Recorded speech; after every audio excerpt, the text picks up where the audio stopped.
Don Griffin. Don, take it away. Information session for COVID-19. Before we start, I just wanted to say on behalf of Freddie Mac, we sincerely appreciate all of your ongoing efforts to service our loans and assist our borrowers in times of need like we're in right now.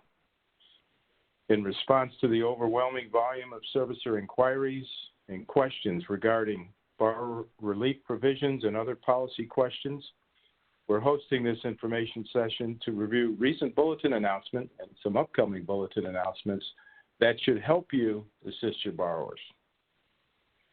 After reviewing the bulletins and the policy updates, we hope to have enough time to answer your questions and get through as many of them as possible.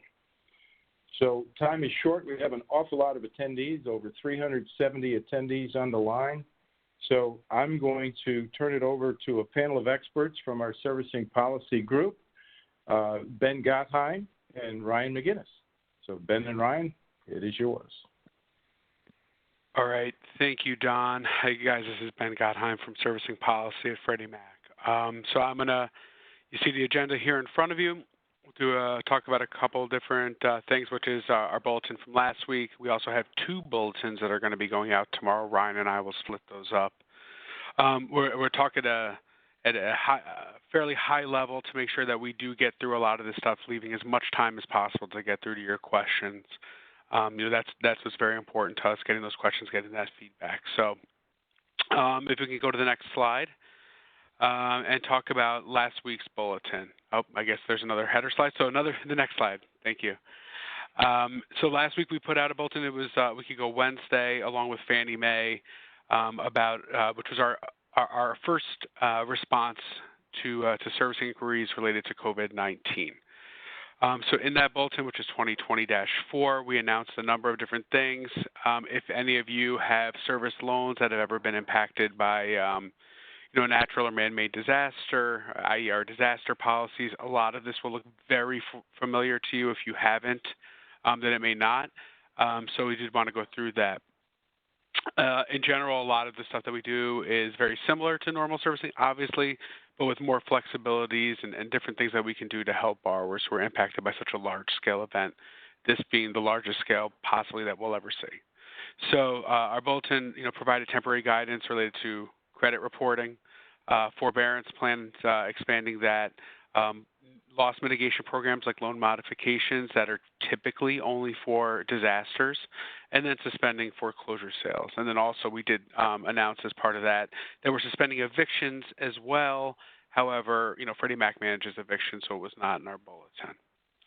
And then below you see, right, we want to make it very clear that anybody who is impacted by COVID-19 is eligible under our hardship requirements, which could mean loss of job, it could mean illness, it could mean caring for others, it could mean pretty much everything. We know that this pandemic, this national emergency, has a lot of different impacts in a lot of different ways, and in any of the ways that a borrower cannot make their mortgage payment, that is an eligible hardship, right? Borrowers who can make their mortgage payments should continue to do so. Everybody else, this information is applicable to them. So what did we actually say? First, we said is related to forbearance, that our forbearance program is slightly expanded. And what I mean by that is normally forbearance is reserved for borrowers who are owner-occupants of their property. In times like this, we expand that eligibility to borrowers regardless of whether it's owner-occupied, whether it's an investment property or a second home. Also, in addition to that, we did announce that we're requiring credit reporting suppression for COVID-related hardships that result in a forbearance, repayment plan, or trial plan. So obviously when you report somebody as delinquent, even if you also report them as being on a forbearance plan, a repayment plan, or a trial plan, it could negatively impact their credit rating and their credit score. So that's why our requirement is that you don't report those events to the credit reporting agencies, and instead suppress the reporting. We also announced that there would be that our 2 modification programs that are specifically for disasters would be opened up for COVID-19 borrowers as well. This is our extend modification and our disaster relief modification, which we call the cap and extend modification. They're two separate programs, very similar in nature. The extend modification is a great program for somebody who is able, once the hardship is over, to get back on their feet, resume making their normal payments. And what the extend mod does is it takes the number of payments that you missed and it adds them to the back end of the mortgage. So if a borrower were to miss 3 payments during the forbearance, you extend the maturity of that loan by 3 months, and that's their extend modification. The cap and extend modification is, well, it is what it says, that you capitalize and then you extend, meaning that you take all the arrearages, you capitalize them into the balance, and then you do incremental term extension until you get the borrower back to the payment that they had prior to the disaster or prior to the national emergency related to COVID-19. So why do we have both of these programs? Well, obviously the extend mod is great for borrowers in that there is no capitalization. It means that there is no interest on interest being charged, which is great for a borrower who doesn't need additional help. The cap and extend, though, is something that we still keep out there because in the event the borrower during their forbearance or during their delinquency were to, as an example, maybe not make their payment for their property taxes or their property insurance, and you have to advance that on their behalf, when there's no capitalization, like with the extend mod, you can't obviously capitalize it into the balance and have it repaid over the term of the mortgage. So by allowing that with this program, even though there is interest on interest, you allow the borrower to ultimately repay those amounts that you've advanced on their behalf over the life of the loan, as opposed to having to pay the rest, that portion back right now, either through a lump payment or a separate repayment plan. So again, on an extend mod, it's great, but you also, in the event that you have advanced borrowers' escrow items, which could be taxes, insurance, mortgage insurance payments, HOAs, whatever the case may be, they would have to pay you back those amounts through a separate repayment plan, which may be better for some borrowers. But if it's not, then we have the cap and extend as well. Both options are available. We also announced, actually we'll be announcing in this bulletin, although it was somewhat inherent in the last one, that we have some flexibilities regarding our Flex Mod program as well to help borrowers move into a Flex Mod when they do require payment relief, with less, less to jump through, including removing some of our limitations, including the number of mods, as a result of this. And then finally, the last thing that was in this bulletin was our moratorium related to foreclosure sales. So what this is we have a 60-day moratorium. Again, all of this was done in alignment with Fannie Mae under the direction of FHFA. So we all have the exact same policies here. And what this is it is a 60-day moratorium on completing foreclosure sales. Now, there is one variance to that, which is in the event prior to the national emergency declaration that you're servicing a mortgage that the property is vacant or abandoned, you may continue with the foreclosure sale if you're actually able to. Obviously, a lot of courthouses and the likes are closed these days, but you may. And if you are not able to, then you wouldn't, and it would be under the moratorium. But for all occupied or unknown occupancy properties, you would have to stay the foreclosure sale for another 60 days. And the purpose of this is, not necessarily related to borrower help, right? The borrower help is in the loss mitigation. It's in the forbearance. It's in the modification plans. However, there are always going to be foreclosures. There are always going to be foreclosure sales. And what we want to ensure is that during this time, especially during this time of social distancing, that people are not being removed from their homes. They're not losing it to a foreclosure sale to a third party, or they're not losing it to an REO eviction, and they're having to find a place to shelter while those options are limited because of the social distancing that we're all experiencing. That's why we have the moratorium in place related to sales and evictions. So that is our bulletin from last week, right? It's bulletin 2020-4, and we are going to have another one related to COVID topics that we'll talk about momentarily. But right now I'm going to turn it over to Ryan McGinnis to talk about our other bulletin that's coming out tomorrow, which is the long-awaited, we're very happy to get this out to you, the payment deferral program. So, Ryan, I'll turn it over to you, and we'll go through this, and then I think was already said, but just to be clear, we'll take as many questions as we can at the end. Thank you. Thanks, Ben.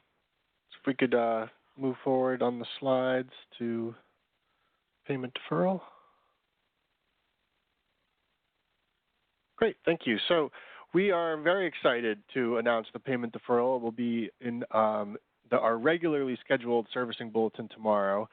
And as Ben mentioned, we will also have a bonus bulletin tomorrow that will be specific to some additional updates to help you assist borrowers who are impacted by COVID-19. So those will actually be, to be very clear, two separate bulletins. The payment deferral bulletin will focus primarily on the introduction of this new program. And the payment deferral, something that we've been working with Fannie Mae on for the better part of the last year and a half. And what it is designed to do is to close a perceived gap in our existing loss mitigation hierarchy, where we have borrowers who had a temporary hardship that's been resolved, and they're being evaluated by the servicer, and they really can't afford a repayment plan, but they also really don't need a flex modification. So, today you either have to go with the repayment plan route or go with the flex mod if you're eligible for those, and there's really no in between, and there's a pretty significant difference between those two programs. So we're introducing this program to kind of fill that space in the middle. And what this program does is it's designed to reinstate the mortgage when a borrower has missed just one or two payments. So it's not for severe delinquency, early stage delinquency, where that borrower has resolved the hardship, only 30 or 60 days delinquent, and is able to now resume making their regular contractual payment amount, but is not able to pay above and beyond for the repay plan. So what we are going to require is that servicers establish quality rate party contact with borrowers in this position, and verify that those things are true. They can't afford the reinstatement, the repay plan, they don't need the mod, and that they can continue to resume their monthly payments. And for if the borrower has made at least two consecutive payments, that's kind of the last big piece of eligibility criteria, and is otherwise eligible with some of the secondary eligibility criteria, then they're exactly the kind of borrower that this program's for.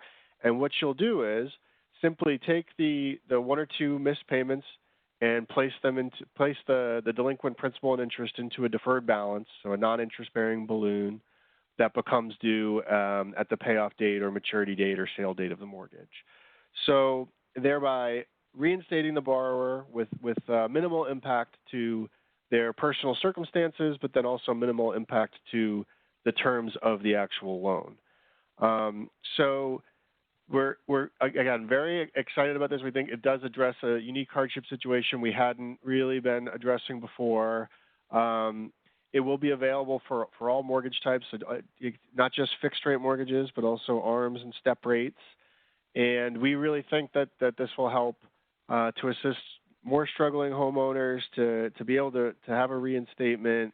And what really, I think will be a side impact of this is that borrowers who would otherwise either fail or struggle with a repayment plan will now have a very similar solution that gets them back to current, but without stressing their means to the point where they end up with another delinquency or a failed repayment plan. So very excited to announce that, and you'll see the full details in our bulletin tomorrow.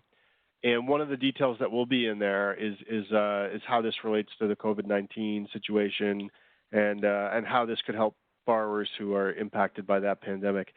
So, as Ben already went over, last week's bulletin really addressed what we're doing in that space as relates to introduction of disaster-related modifications like the extend mod and the cap and extend.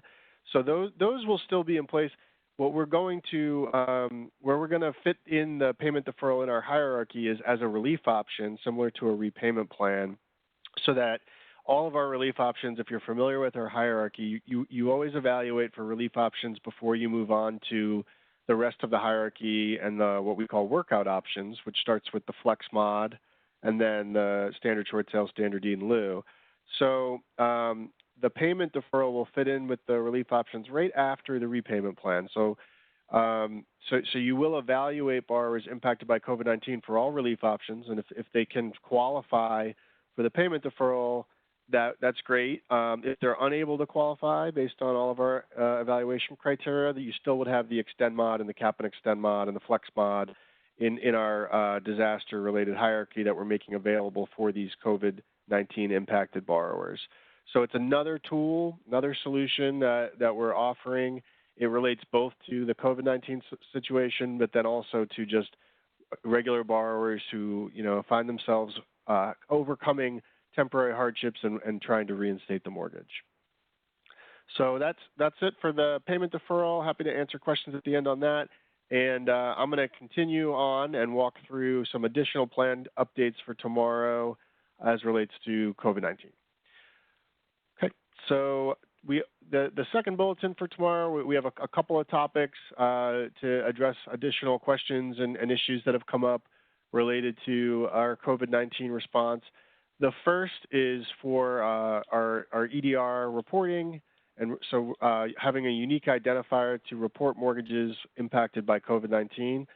And what we're doing is we're repurposing an existing code, the 032 code, that has traditionally been in place for contaminated drywall. It's not something that we find getting reported to us very often. So in order to be able to move swiftly and offer this code to designate the COVID-19 hardships, we are repurposing it. It'll be effective as of April 1st, and we will ultimately be renaming the code 032 to be national emergency declarations. But that will not be what you see as of April 1st. It's going to take us a little bit of additional time. We still ask that you report that code, even though it will look like it is for contaminated drywall. We will know that it is actually to designate that the borrower is impacted by COVID-19. So that's the first update for tomorrow. We're also going to be providing some temporary relief for servicers with respect to property inspections in different capacities, and also different property preservation requirements, mostly related to on-site work that is required of you, like inspections. So for property inspections related to insurance loss settlements, delinquent mortgages, and then also all the different property pres requirements for abandoned properties, we're going to be suspending the property inspection requirements until further notice. And that's because, of course, we don't want to contribute to the spread of coronavirus, COVID-19. We don't want to put servicers in a position where you're having to either, put somebody from your organization or somebody who you've hired to go into property, interact with strangers, and potentially spread COVID-19. So one caveat to that, though, we do for MI cancellations based on current value. When a borrower requests an MI cancellation based on the current value of their property, those require BPOs and appraisals. The cancellation or the suspension of the requirements to conduct a BPO or appraisal to get the current value is definitely going to be in effect on these. So you won't be required, or at least we won't hold you accountable for doing the BPO or this is temporary. I kind of skipped topics here, but I apologize for that. So we won't be holding you accountable for BPOs or appraisals on those mortgages. But unfortunately, that means that you won't be able to approve the borrower requests on those either, at least for the time being. So you'd have to communicate to borrowers if you're unable to get the BPO or the appraisal. You would have to indicate to the borrower, we're not able to approve that at this time, and revisit it at a later date. For flex modification evaluations, we're clarifying some of the guidance that we put out.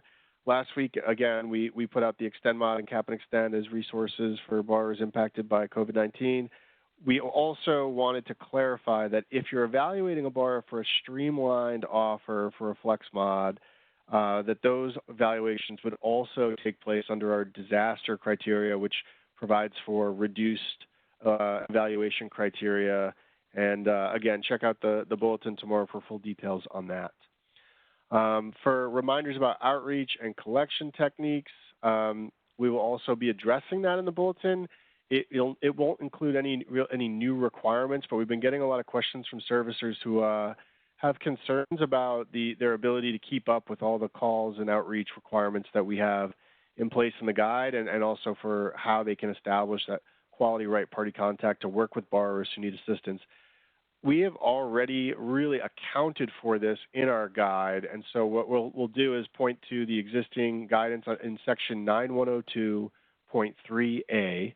So if you want to look at that in advance, 9102.3a, and then there we have our acceptable borrower outreach methods, and that is not just telephone, not just email. It's all different types of options. So you could be telephone, it could be face-to-face, it could be written communications via notices and letters, and also different technologies, email, text, voice response unit technology, and then if you have a web portal, that could be sufficient too. It's really more dependent on getting the appropriate and required information to establish quality right party contact, and less about the actual methods of contact. So those are the primary topics that will be included in tomorrow's COVID-19 bulletin, and that will wrap up this slide, and I think that moves us into more of the additional resources and then that we have available. Here we have the key resources. So we have Bulletin 2020-4. That's the one that Ben went over earlier. It's available on our website, as well as other places where our bulletins are available, like all regs. Definitely recommend you check out the bulletin on our website, though. We've really enhanced our online FreddieMac.com guide presence, and the functionality is really a lot better these days. If you're using the search functionality or otherwise trying to navigate Freddie Mac's Seller Servicer Guide, definitely take a look at FreddieMac.com to try that version if you are currently getting it in other versions. We also have Seller Servicer information on potential impacts of COVID-19. You see the link there, and the additional news article, and another link for our overall COVID-19 response and information. And tomorrow we will also have the new bulletin for COVID-19, and then there's also a note about how payment deferral relates to COVID-19 in that bulletin. So a lot of resources available, with more to come. Okay, so I think we can move on, and now we are at the questions and answers portion. So I will turn it back over. Great, thanks, Ryan. So if you guys do have any questions, go ahead and select the raise hand icon on the right side of your screen, or feel free to type in your questions via chat. We'll take questions now. All right, looks like we have a question from Tom. Tom, your line is open. Yeah, hi. I was just had a question about the deferred payments. Will servicers have to still report scheduled interest for anyone who qualifies for that? So, is your question prior to the event, like during the forbearance? Yeah. Well, yeah. For the if it's on a forbearance and they qualify for deferred payments for the 30 to 60-day delinquencies, during that time, do we still report scheduled interest for those loans if they're not making payments, like we would if it was just a delinquency? So yes, right. So, but it's the forbearance that's going to have the scheduled payments coming through. Okay. When it's less than 120. So it'll be 30, it'll be 60, and then at that point, when you do the payment deferral, it will come through. It will be settled. Similar to a loan modification, at that point, the scheduled interest will be taken care of, and then then you're passing through the actual every month. So we'll get reimbursed for the scheduled interest. Okay, I see what you're saying. Okay, kind of like a normal mod where. Okay, all right, yeah, I understand what you're saying now. So we will still remit the scheduled interest, but we are getting it back. Okay. Yes, it does not go into. Yes, it does not go into oblivion. You will get it back. Right. Okay. That's why I just wanted to make sure. Okay. Thank you. Yeah, and actually on that note, so for the payment deferral, we are going to provide additional guidance on that in a future bulletin, but it essentially follows the same path as modification. So absolutely you will be reimbursed for any advanced interest. Okay. Thank you. Great. Thanks, Tom. Looks like we have a question from Brian. Brian, your line is open. Yeah, thanks. It's two questions. One is Freddie considering allowing servicers to file claims for incurred expenses prior to a liquidation event? It is something we are considering, and prior to COVID-19, it is something that we were considering as well. It is something we are looking at overall under our reimagined servicing umbrella. And in terms of the timing, the plan was to start to roll out something either later this year or early next year when all the development work and testing can be done. I honestly don't know at this point if there's an impact to that schedule because of this. I think time will have to tell. It's very early in our response to COVID-19.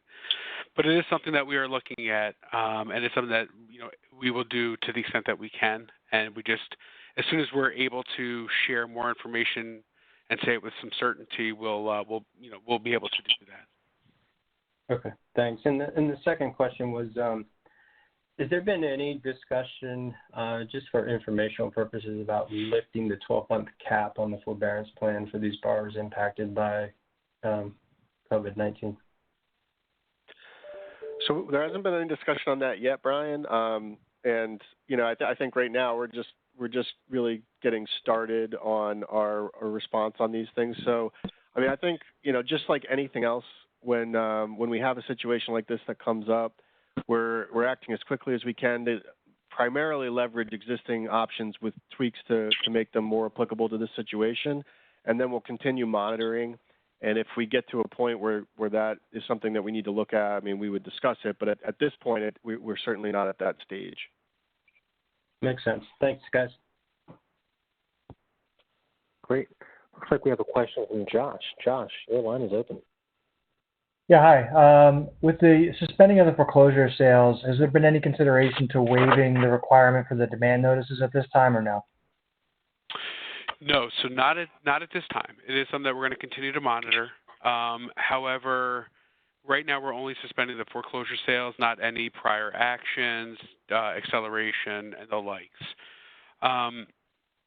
And part of this is that we do have to see what the impacts of this are going to be. This is the first month, really, that we're going to see any impacts in the United States, and it's probably next month that we'll really start to see how many loans are impacted. We know that there's a lot of closures of courthouses and everything else around the country. There's nothing that any of us can do about that.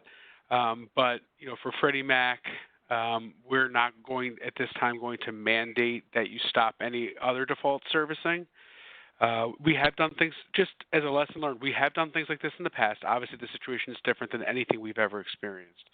We have done that in the past, and what it has created back then was severe foreclosure timelines and pipeline issues of putting processes on hold and then a bunch of wave of new delinquencies to add to it. So that's what we're trying not to do. We want to make sure that nobody gets put out on the street right now, but in terms of the rest of the legal processing, we're not stopping that. If you are working with somebody on loss mitigation, you're naturally going to stop that as part of the loss mitigation. But for everybody else, right now we're going to continue to move through the process and stop at the foreclosure sale. Okay, thank you. Great. Looks but like I do want to just remind everybody else that, remind everyone, when you enter into loss mitigation with your borrower, that automatically suspends all default or foreclosure actions, right? Whether that's foreclosure, whether that's a breach notice, if they're on a forbearance or any other type of loss mitigation, that comes associated with it a foreclosure stop right then and there. So we are helping the borrowers that we need to help, and making sure that none of these actions are progressing on them. It's everybody else that, at least as of this time, it looks like you're going to progress through to foreclosure. We want to make sure they're not, we're not putting anyone on the street, but, we don't see the reason to stop the rest of the process at this point. Great. Thanks, Ben. Looks like we have a question from Neil. Neil, your line is open. Hi. Yes. Thank you very much. My question is about the credit reporting. So the Bulletin 2020-4, you covered that and talked about how we're required to suppress credit reporting on these loans. not to report them as in a forbearance. And this is in contradiction to the guidance that is being put out by the Consumer Data Industry Association that issues credit reporting guidelines for data furnishers. And what they're telling everyone to do is not suppress reporting, that they do not support suppression of credit reporting, but that there are two codes that furnishers can use to report this information for these impacted borrowers. And one is a code called AW, which notifies them that the borrower is impacted by a natural or declared disaster. And the other option is to report the loan as in forbearance. And both of these reporting methods, they've assured us that VantageScore and FICO will treat them as neutral, so that there's not going to be a negative scoring impact for the consumers. But we're in this situation where we're getting conflicting guidance. So guidance from you saying to suppress reporting, and then guidance from the credit reporting resource guide and the CDIA that says do report them as impacted by a disaster and deferred or in a forbearance. How should we handle that discrepancy? Neil, I'm going to be honest with you. That is a loaded question that in a perfect world, none of us would want to answer it, but I guess I'll take that one. It's an extremely good question. And this is a space that is tough for us to answer because, one, credit reporting requirements are not those of Freddie Mac's or even the GSEs. But so I'll just walk you through a little bit of sausage making here, which is in the past, this has been our requirement for disasters for the last decade. And it's been that way because the reporting industry did not have a code that they could confirm, and we're still not sure that they can confirm that by reporting that code, it will be net neutral on their score. We know what they say. Nobody has ever furnished proof that, at least prior to this event. So working with Fannie Mae and FHFA at the start of this, in order to get guidance out there quickly to try to ground any swell, was to use what we already had available, which is leveraging what we do for disasters, which said suppress. Now, this has always been somewhat of an issue and somewhat of a concern for many of you as well, because depending on your own legal counsel within your shop, some of you believe that that is fine and good. Some of you believe that by suppression, that you have issues with compliance with the the Fair Credit Reporting Act, or FCRA. And Freddie Mac cannot provide you that legal guidance. So what I will say is this: if you believe it is violating FCRA to follow our guidance, frankly, our guide is right at the beginning says compliance with applicable law is compliance with our guide. So anytime that you think there's something in the law and our guide and they're not in concert, you would follow the law. So in this instance, if you believe that our requirement is violating FCRA, then you would go and follow FCRA.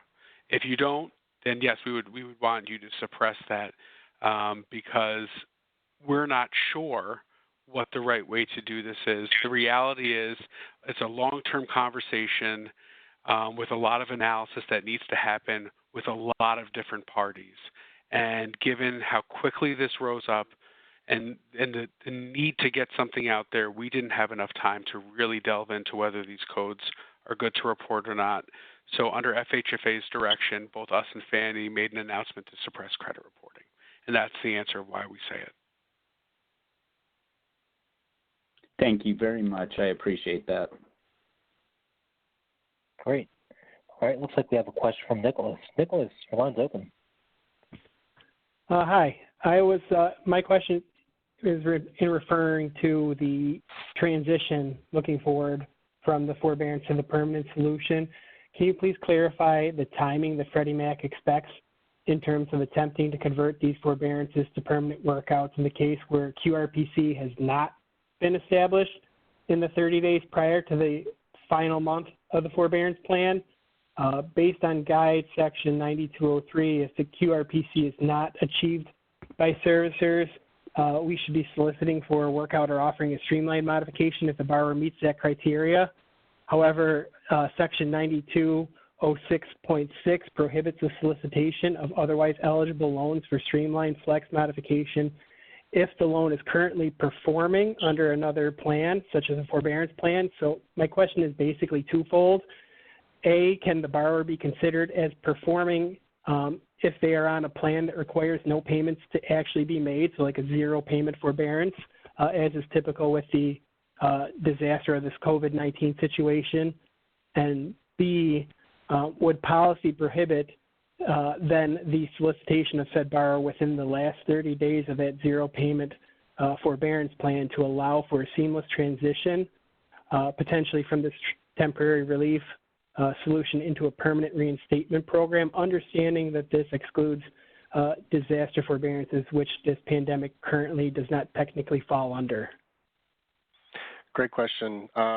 Yeah, we would want you to follow the guidance where you are trying to make the seamless transition. So I will personally take a look at the guidance that you cited in 9206, which would make it appear that you can't do that.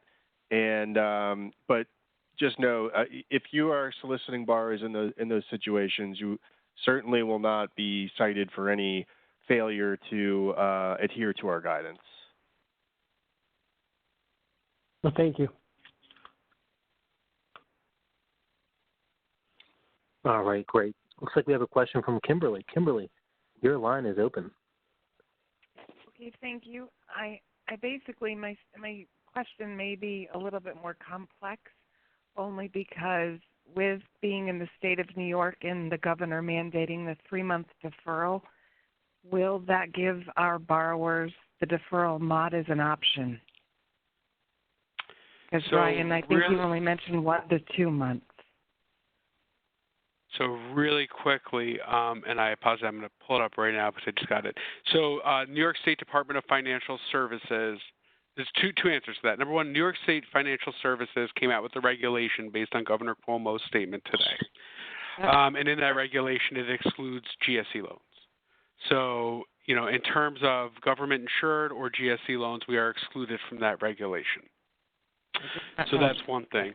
On the other hand, you bring up the point of and I think Ryan did talk to this a little bit earlier, which is, you know, we're inserting the payment deferral as it will stand into the hierarchy, and are there different things that we're going to need to consider depending on the outcome and what we start to see, you know, within this event as it relates to that program? And the answer is probably and yes.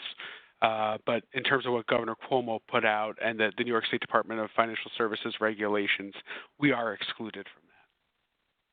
I did not know that. That's perfect. I think it came out like this afternoon because we had a lot of lawyers sending it to us. Yeah. Yeah, we didn't know it either until about 45 minutes ago. So. Okay, you guys, thank you. That's actually really good news. Great. Thanks, Kimberly. Okay, if you do have any questions, go ahead and select the raise hand icon on the right side of your screen, and we will unmute your phone line.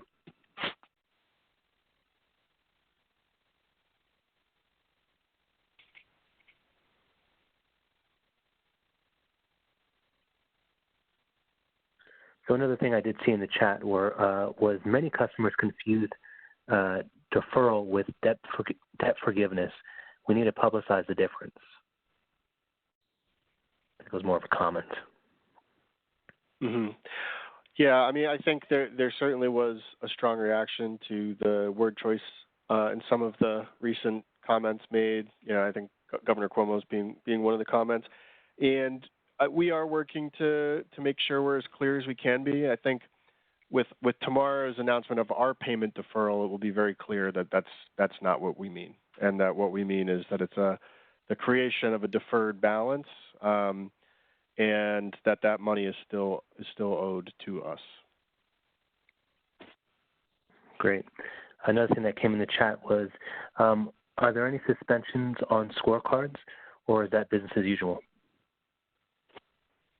So we are looking at the servicer scorecard, but it is not something we have, any response to today. Again, as it stands right now, we are getting the reporting out there so that we'll actually be able to identify these loans and start to understand the impacts on a mass scale of a portfolio our size, and we'll make decisions based upon that. Our goal is we obviously do not want to do anything that is going to have any consequences to you guys. It's just a matter of, prioritization. Our focus first and foremost right now is to ensure that we are getting our borrowers the help that they need, and that we're working with you to give you the policies that you need to operate, and take your feedback on anything else that you guys need to do to get through this time. What we're going to do in terms of the downstream impacts is something that is very serious, and it's something that we're definitely going to work on. But our first and foremost is on borrowers and on you to make sure we're getting you what you need, and then we'll worry about the downstream impacts in time, working with you guys to ensure that we get it right. Great, thanks, Ben. Looks like we got a question from Bobby Joe. Bobby Joe, your line's open. Thank you. Yes, we have some borrowers that are already calling. They are not delinquent, but they're forewarning us that they're not working at the time and that they're not going to be able to make their April payment. Is there a way that we can solicit them to get a modification started for them?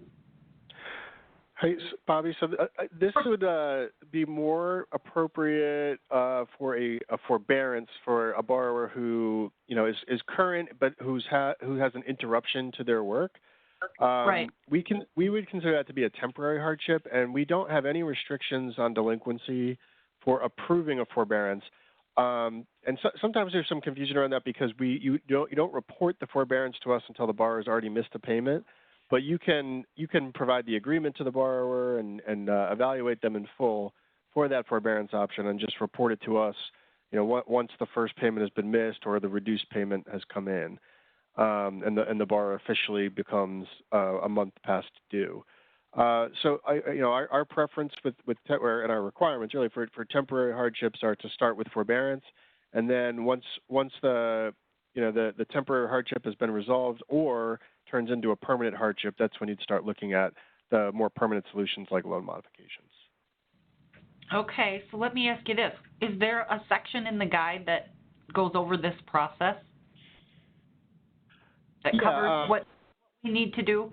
We've never had this happen. Sure. We're very fortunate. We're a smaller bank. So I'm just kind of looking for guidance to make sure that we can help these select few borrowers that are going to struggle during this COVID-19.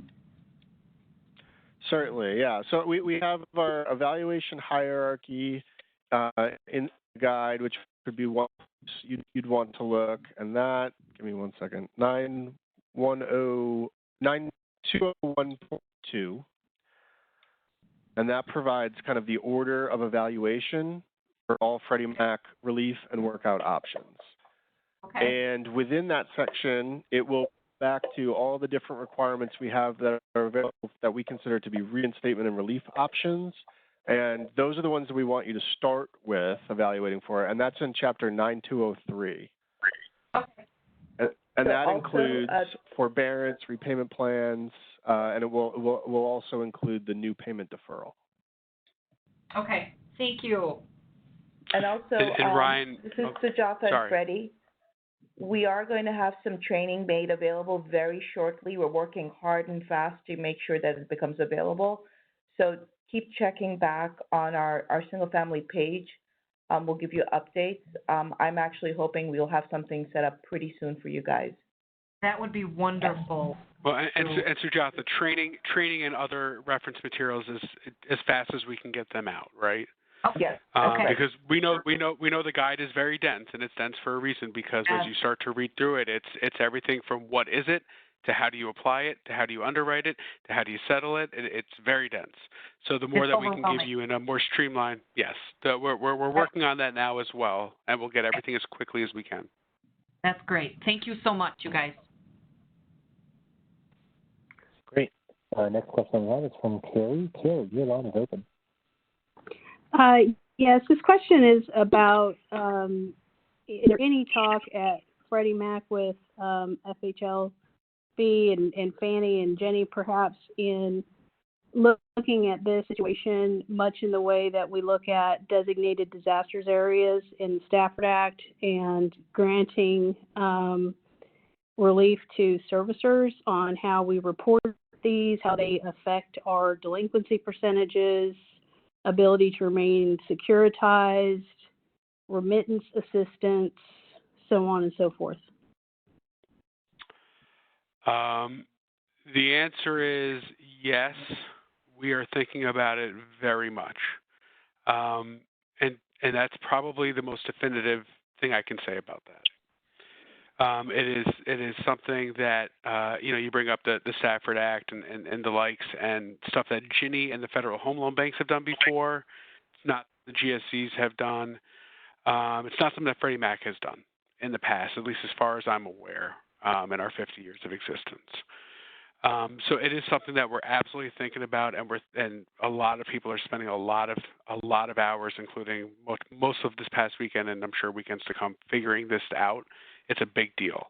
So be patient. It is something we're thinking about. There are rumblings going on about what's going to be in the bailout package the Senate's working on in terms of a liquidity window. But everything is on the table, and that's probably the most detail that we can give in terms of where we could potentially go with it, because we're very early on in our thoughts of how we can make this anything, if we can do anything, how we could make it work.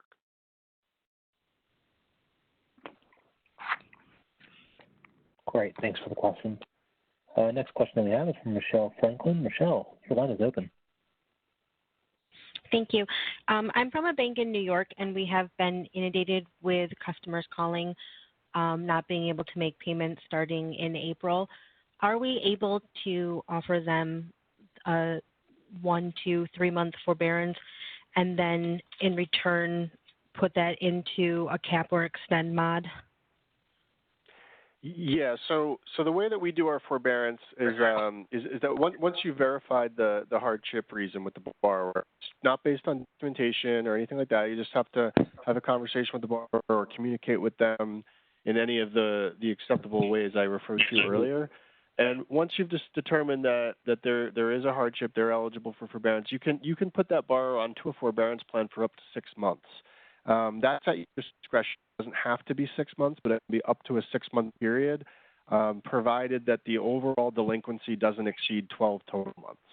And within that 6-month period, you should continue working with your borrowers and determine when the appropriate time would be to transition to a more permanent option or to reinstate, or even at the end of that 6 months, if they need forbearance, you can provide another forbearance plan for up to an additional 6 months. So again, there's cap on delinquency at 1 year. And that's just for delegated decisions as well. So if you have individual circumstances where that 1 year wasn't enough, you can always submit that to Freddie Mac for approval as well. And then once you do get to a resolution and the borrower is ready to transition out of forbearance, we have made the extend mod and the cap and extend mod that we use for disasters available in those cases, as long as the borrower was current or had only missed one payment as of March 13th, which was the emergency declaration date. And so for most borrowers impacted by COVID-19 who go into these forbearances and eventually can come out and need to get a little help to get back into being current and reinstating the loan, they should be eligible for the extend mod in most instances, or the cap and extend. And if they're not, then we of course do have the flex mod available as well. Right. So is it only 30 and 60 days for those two? No. So the extend mod and the cap and extend go out to a year of delinquency also. Oh, okay. I'm sorry. No, it's okay. It's for borrowers who basically became delinquent as a direct result of COVID-19. And so that's why we do have the gating criteria where as of March 13th, they would have had to have been current or not more than one payment past due. But they, of course, become more delinquent under forbearance. Right. A lot of them have made their March payment. They think the April and May payments will be the issue. Mm-hmm. Yeah, they should be people that will be prime candidates for the extend mod or cap and extend mod following forbearance if that's where they want to be. The main reason we have those in place is to help people who had a forbearance related to originally disaster, because that's what these were created for. Now we're leveraging them for COVID-19, and became delinquent as a result of those events. And they want to get back to being current, but can't. But they also don't need payment relief. So the extend mod, cap and extend mod, they attempt to get you back to your regular payment amount, and so that's what they're there for. If the borrower does need payment relief, that's when you'd look at the mod. Okay, thank you very much. You're welcome. Great. Looks like I just saw a question in the chat. Is a deferred payment tool a one-time tool? How many times can a borrower experience this type of qualified hardship? Yeah, so the payment deferral is a one-time tool, and again, we'll always be keeping an eye on things and reevaluating if something does change related to the circumstances we find ourselves in now. But we are introducing this program as just a one-time offering for each borrower. Great. Another question. Just to clarify that we are okay to move forward with foreclosure referrals and first legal action as long as we do not proceed with the foreclosure sale. Yes, and yes. Just to clarify that, and just to make sure that it's clear, you may, if you are not also engaged in loss mitigation. Right. A reminder to everyone who doesn't normally do this. There's a lot of people on this call who don't normally have these types of delinquencies. If you're engaged in loss mitigation, you have an agreement that stays the foreclosure. But if the borrower is unresponsive or has abandoned their property, whatever the case may be, you may proceed with referral, first legal action, everything up until the foreclosure sale.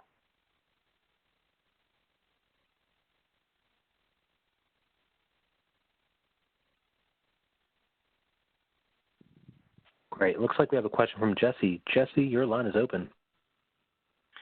I just want to piggyback on that question about first legal. The someone's complaint. We're in New York, and obviously New York State is ceasing all court activity right now. Understanding that the executive orders are exempting the GSEs, that doesn't mean that the courts are going to process these. And I just kind of want your thoughts and comment on that. Very simply, if you can't do it, you can't do it. What I'm talking about is what we as Freddie Mac are mandating upon you. The reality is, let's just be realistic here. In large parts of this country, it doesn't matter whether you are ready to refer a loan to foreclosure or proceed with the first legal action. You're not going to be able to. Your attorney's office is going to be closed. The courthouses are going to be closed. In New York State, actually, I think yesterday they closed the ability to record any documents as well. You're not going to be able to proceed. That's just the reality of it. It's just not. We're not giving a broad mandating on top of that the way we are with a foreclosure sale moratorium, where a foreclosure sale moratorium, in the event that courthouses are open, we still don't want you to proceed to sale because somebody could potentially be put out onto the street. And that's our biggest concern at this time with that. But in the event that you're not able to proceed with the step, then you can't, and that's it. And you document your systems, as such, and you move on. And when the opportunity becomes available, as some of this, moves forward, however long that will be, you can proceed at that time. But you're certainly in compliance with our expectations and requirements of you when you have no option left to you. But if you have an option left to you, you're going to have to make the decision Right. And so if you had the option, you're going to have to make the decision unless we mandate that you can't do it outside of what the government does. And in this case, we're not going to do an on-top adjustment, if you will. Right. Okay. All right. Another question that came through the chat. I'm just looking at time. It looks like we're pretty close to the end. What if we still report but don't show them past due? I assume that's referring to credit reporting. I don't know Correct. if somebody wants to. I would consult with your legal counsel about whether you believe that type of reporting would be compliant with, in compliance with the Fair Credit Reporting Act. And I don't have additional guidance I can provide you there because we don't enforce that law. Great. All right. I think we can take one more question via audio, and that comes from Dawn. Dawn, your line is open. Are there going to be any special EDR codes for the deferred payment program? There won't no. be specific EDR. No, unless you want me to take it. Okay, I'll take it. So there won't be EDR codes associated with the payment deferral. There will be a settlement process, but because we don't have a trial period plan in place for the payment deferral, we don't have a need for EDR reporting. But we will have a settlement process that's very similar to settling a loan modification through our work prospector system. But in terms of the reporting, there's no codes to report, kind of like we have for our deferred payment program. There's like there's no EDR codes to report, I guess, is what I'm trying to. No EDR. Okay. Right, because in the month that you're going to do it, you're going to settle it because there is no trial plan. So you're going to report the loan as 30 or 60 days delinquent with whatever else is happening, and then now you've entered into the deferral. You're going to settle it in the next month. It's going to be a current loan. Oh, okay, that's right. Today I report my trial code, and then I don't have a mod code. We then just settle. So, okay. And I assume you're not asking us to implement a trial plan with this. Not. I just want to make sure I report correctly. Yes. Great. All right. Thanks, Dawn, for the question. Almost, buddy. Dawn, Ben, and Ryan, it looks like we are out of time. We do have a few questions still in the queue, so we'll definitely get back to those who asked those questions. We'll get back to you shortly. Any final words, Ben or Ryan? No, Don. I think, Don, would you like to have any last words? Thank you, everyone, for participating on today's call. I hope you find the information that Ben and Ryan shared to be very beneficial to your understanding of our relief provisions for this COVID-19. It's going to be very challenging, and we sincerely appreciate all of your efforts. Hope that you and your families and coworkers continue to remain healthy throughout this pandemic, and we just wish you a great day. Thank you. Thank you. Have a great rest of the day. Thank you, everyone.